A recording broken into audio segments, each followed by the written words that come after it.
तुम मजबूर नहीं हो, ये बात तुम जानती हो ना। ये फैसला मैंने खुद किया है। जानती हूँ, मगर मैं ये मजबूरी में नहीं कर रही। इसकी वजह तुम्हारी मोहब्बत है।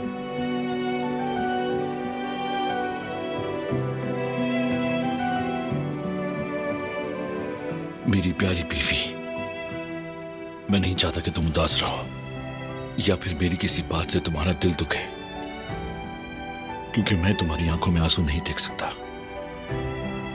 जब तुम्हें तकलीफ होगी तो ये मुमकिन है कि मुझे ना हो। अगर मैं तुम्हारी जगह होती तो क्या तुम मुझे अकेला छोड़ देते? खैर, तुम ठीक कहते हो, हमारे पास और कोई रास्ता नहीं। यही अच्छा फैसला है।